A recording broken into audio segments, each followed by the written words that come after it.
knock you down. Listen to me, many of you right now, life's got you up against the rope, and you got to do me a favor. Like, you can't give up. You can't give in. Pain is temporary. Pain is your friend. Pain is going to take you to the next level. When you going through pain, I know what you feeling. I know exactly, because I've been there. I've done that. But you got to work through it.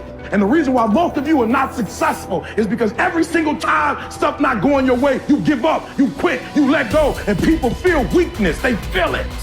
You can feel when somebody's not committed, when they're not all in, when they're not dedicated. And there's another level you get to when you go all in. Winners win and losers lose. There are going to be times that you're going to be wondering, why should I keep showing up and working my business? Why should I keep at it? Why should I keep showing up to the conventions? Why should I keep picking up the phones and making the phone calls? Why should I keep fighting for my goals and fighting for my dreams? And what I want to remind you is that you got to show up for your life regardless of the circumstances. You got to show up in spite of the naysayers. You got to show up in spite of the conversation going on in your mind. You got to show up for your life, because if you don't, nobody else will. If you want unreasonable results in your life, you've got to be willing to be unreasonable. Part of being unreasonable, you don't judge according to appearances. Part of being unreasonable, you can see it because you believe it. You must have the faith to call forth those things that be not as though they were. You've got to decide, I deserve this, and I'm going to have it. You've got to say yes to your life. You've got to say yes. Yes to my dreams. Yes to me. Yes, I can make it. Yes, I can. Doesn't matter how many failures I've made. Doesn't matter how many mistakes I've endured. Doesn't matter about my defeats. Doesn't matter about what I've done. Yes, yes. I don't care about the fact I'm in a hole now. Doesn't matter about where I am. The last chapter to my life has not been written yet. If you judge me now, you'll judge me prematurely. I'm still in the process of transforming my life. I'm still in the process of becoming. Yes. The brilliance of Thomas Edison was not in his mind. It was something much more ordinary and often much less respected. I've got no imagination, he once said. I never dream. I've created nothing. If you're someone who doesn't like Edison, you might think that this is Edison admitting to stealing his inventions from other, more brilliant inventors, like Nikola Tesla. Not quite, but he did readily concede that most of the credit belonged to something other than his brain. The genius hangs around his laboratory day and night, Edison said. If anything happens, he's there to catch it. If he wasn't, it might happen just the same. Only it would never be his. What he's talking about is showing up. The incredible, underrated power of clocking in every day, putting your ass in the seat, and the luck this seems to inevitably produce. Edison lived in his laboratory and never missed a day. Like Gehrig, even when he was sick, when he was tired, or when visited by tragedy or disaster. The modern conveniences we can trace to his lab den owe far more to his body than his brain, to the compounding power of consistency rather than sheer brilliance. It wasn't about inspiration. It was about getting to work, show up and try. Get on the treadmill, pick up the violin, script out some sequence, reach out to some clients, read some reports, lift a couple weights, jog 1 mile, cross one thing off the to-do list, chase down a lead. It doesn't matter what it is. All aspects of our life benefit from this circumscribed kind of wisdom. Just as long as you do something every day, that is the important thing. Show up.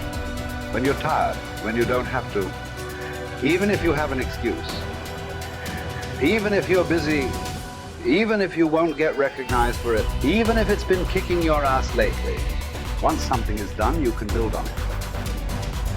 Once you get started, momentum can grow. When you show up, you can get lucky. Is this still hard? Yes.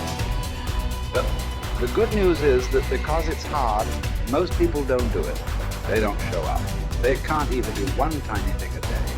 So yes, you're alone out there on the track in the rain. You're the only one responding on Christmas. But having the lead is, by definition, a little lonely. This is also why it's quiet in the morning. You have the opportunities all to yourself. Don't worry about setting any records. Just report for duty. No excuses. And here's the irony.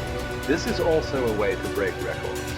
Consistency is a superpower. Day to day, willpower is incredibly rare. Lowell Getterig was a solid position player and a good hitter.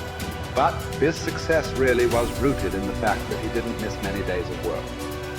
It's quite likely that had he continued at his normal pace and not been stricken with Arles, that he would have put up career numbers that surpassed Babe Ruth. Getterig wasn't just able to show up despite injuries and fatigue. He also had to push through ennui, doubt, and just plain not feeling it. He had slumps like we all do, but he also understood what they meant. As a minor leaguer, he had struggled at the plate and thought about quitting. The Yankees' owner sent down a scout to walk Gehrig through the very basic math of a batting average. A good hitter hits 300, and hitting 350 is terrific. Hitting 400 is almost unheard of. What does that translate to? Missing on 6 tries out of 10. A hitter can also go days, weeks without touching the ball. That's what the scout told him. The most important thing a young ball player can learn is that he can't be good every day. You don't have to always be amazing. You do always have to show up. What matters is sticking around for the next at-bat.